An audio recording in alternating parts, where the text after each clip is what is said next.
No one is coming to save you. Let that sentence land. Don't push it away. Just for a moment, hear it. Feel it settle in your bones. It might feel uncomfortable, like a cold shock. It might even feel unfair. That's okay. Acknowledge that feeling, because on the other side of that discomfort is your power. This is not a threat meant to scare you into submission.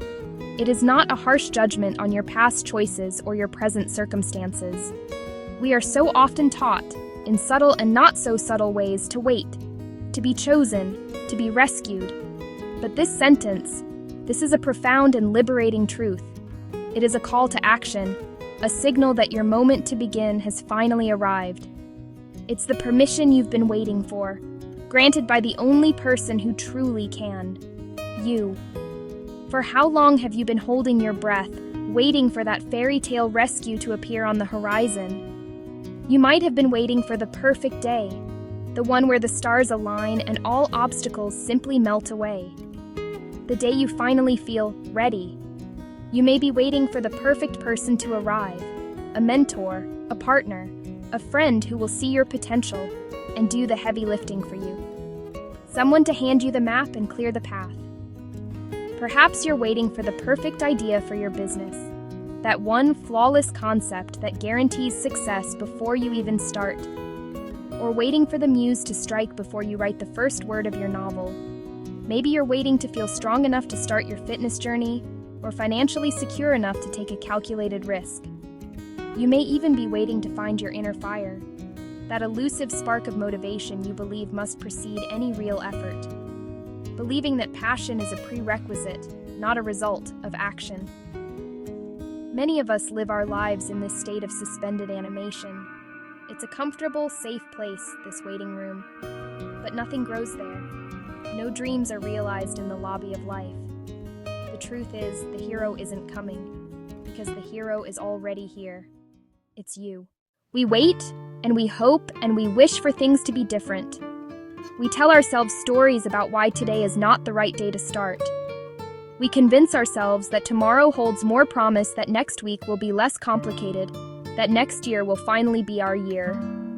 All the while, life moves on without our permission. Time, that most precious and non-renewable resource, slips through our fingers like fine sand. With each passing day spent in waiting, you lose more than just time. You lose chances. You lose opportunities. You lose the momentum that could have been building, one small action at a time. The waiting room of life is comfortable, but nothing ever grows there. Waiting is the silent architect of stagnation. On the surface, waiting can look like patience. We tell ourselves we're just waiting for the right moment, for a sign, for the stars to perfectly align. From the outside, it can appear calm, thoughtful, and even strategic. A calculated pause before a brilliant move. But true patience is active. It's a form of faith while you continue to work. Waiting, on the other hand, is passive. It's a standstill, and on the inside, it feels heavy. It's the weight of unfulfilled potential, of dreams gathering dust on a shelf. It feels like fear playing out in slow motion, paralyzing you one decision at a time. The decision to not apply for that job, to not start that creative project, to not have that difficult but necessary conversation. These are clever, self-imposed traps, disguised as prudence. They feel safe because they absolve you of the responsibility to act now. They protect you from the possibility of failure, but they also lock you away from the possibility of success. The truth is, your life is your responsibility. This isn't a burden, it's the ultimate liberation. It is a beautiful, messy, and wonderful responsibility. It means you get to choose the colors you paint with, the music you dance to, the mountains you decide to climb. It is about empowerment for what you will create in the future. It's the shift from asking, "What will happen to me?" to declaring, "What will I make happen?" It is the moment you stop looking outside for a hero, for a partner, a boss, or a stroke of luck to save you, and realize that you have the capacity to be the hero of your own story.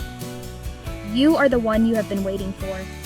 You have the strength, the intelligence, and the resilience to build the life you dream of. That strength isn't just for surviving, it's for thriving. That intelligence isn't just for solving problems, it's for designing solutions. That resilience isn't just for bouncing back, it's for bouncing forward. It begins not with a grand gesture, but with a simple, quiet decision to stop waiting and start building. It's the decision to go for that run, even if it's just around the block, to write one page, to save that first dollar, brick by single brick. Each small action is a vote for the person you want to become. This is ownership. And from ownership flows everything else. It creates control over your choices, direction for your journey, and tangible, undeniable progress toward the life that is waiting for you to claim it. Motivation is not the cause of action.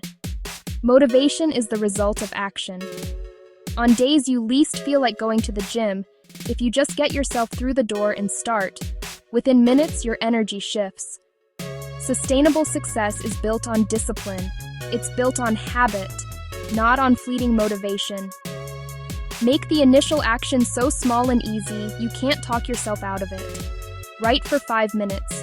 Update one sentence on the homepage. Open your banking app and look at your balance. These tiny initiations break inertia. They are small victories that prove you're in control. Use the small, imperfect pockets of time that everyone else dismisses.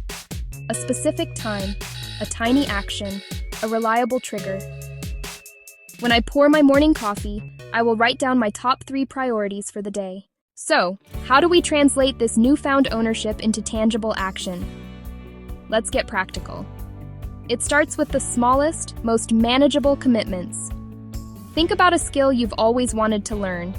Coding, a new language, graphic design, financial literacy. The barrier to entry isn't time, it's the decision to start. So, commit to just 15 minutes a day. That's it. 15 minutes watching a tutorial, practicing a new software, or reading a chapter of a book.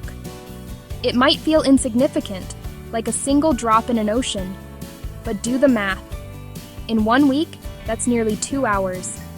In a month, you'll have invested over 7 hours into a new skill. In a year, that's over 90 hours of focused effort. This is the power of compounding consistency. You're not trying to climb the entire mountain in a day. You're just taking the first easy step and then another. Now, let's talk about creating opportunities, because they don't just appear, you generate them. To create opportunities, you just need to do one thing. Send one email. Not 100, just one. It could be to a mentor you admire, a company you want to work for, or an old colleague you want to reconnect with. Just one single, thoughtful message. Ask one question. In your next team meeting, instead of staying silent, raise your virtual hand and ask that clarifying question you've been holding back. Curiosity is a catalyst for connection and understanding. It signals that you are engaged, that you are present. Attend one virtual networking event for just 30 minutes. You don't have to stay for the whole thing. Your goal isn't to meet everyone, it's simply to show up. Listen in, absorb the conversation, and maybe connect with one person whose message resonates with you. The aim is to break the inertia of inaction. Do you see the pattern? It's about small, intentional acts of courage. The moment you stop waiting for the perfect opportunity, for permission, for rescue, is the moment your life truly begins to change. You become the cause, not the effect. So start small, but start with structure. You are responsible for your life, and part of that responsibility is building a support system. Remember, asking for help is not weakness. It is a sign of profound strength and self-awareness. Here is a simple, 4-week framework to build momentum. Week 1. Start one tiny habit, like making your bed or a 5-minute meditation. Week 2. Add your 15 minutes of daily skill development. Week 3. Reach out to one new person using that one email or one question strategy.